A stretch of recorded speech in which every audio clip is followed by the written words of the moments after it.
ज्या दिवशी या देशातली जनता रस्त्यावर उतरून EVM जाळेल,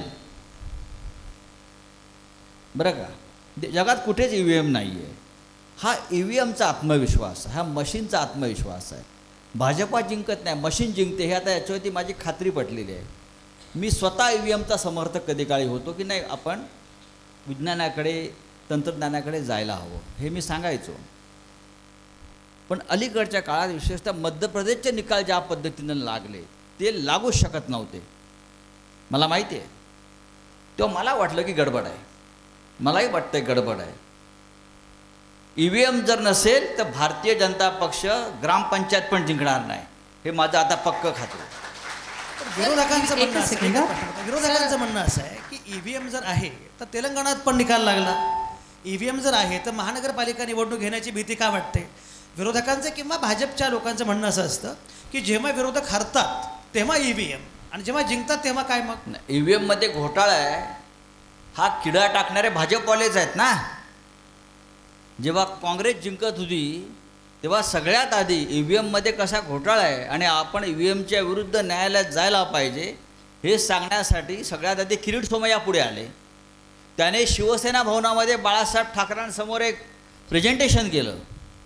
त्यानंतर डॉक्टर सुब्रमण्यम स्वामी कोर्टात गेले आणि देशभरामध्ये EVM घोटाळ्यासंदर्भात लोकांना जागरूक करण्याचं काम तेव्हा भारतीय जनता पक्ष करत होता. हा भारतीय जनता पक्ष. याच्यात एक तांत्रिक मुद्दा असा आहे सर की EVMवर शंका काँग्रेसही घेतं, आम आदमी पार्टीही घेते, आपणही आता घेत आहात. जर सगळ्या पक्षांना EVMवर शंका आहे तर हे जे सगळे म्हणजे गैर भाजपा असणारे सगळे पक्ष एकत्रितपणे संसदेमध्ये ही भूमिका का उचलत नसतील की अगर आप हमारे नोट गिन सकते हो तो आपको हमारे वोट भी गिनने पडेंगे आणि बॅलेट पेपरवर हे सगळं करून झालेलं आहे. निवडणूक आयोगाकडे सर्वपक्षीय बैठका झालेल्या आहेत. पवार साहेब आहेत का याच्यात? निवडणूक आयोग झाला, सर्वोच्च न्यायालयामध्ये आपण जाऊन आलो.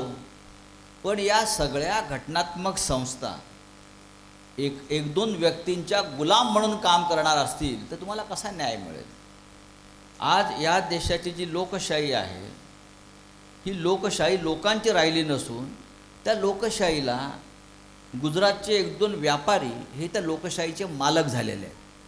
अशा वेळेला तुम्ही कसा काय न्यायाची अपेक्षा करता? अजिबात नाही होणार ते. त्याच्यामुळे लोकांचा उठाव आज बांगलादेशसारख्या देशामध्ये सुद्धा शेवटचा देश होता बांगलादेश, जिथे EVM होतं. अर्थात त्या EVM भारतातूनच जात होत्या, इथेच बनवून जात होत्या कॉन्ट्रॅक्ट.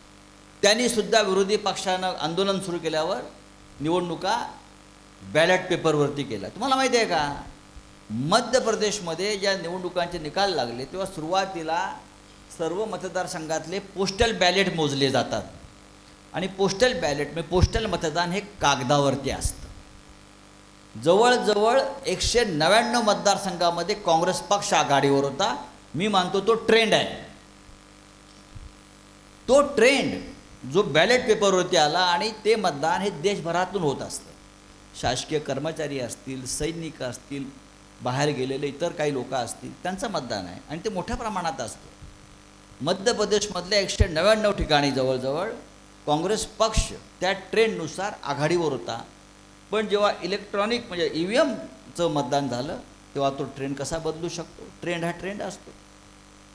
याच्यावरून मला पूर्ण खात्री पटते की दया कुछ तो गडबड है.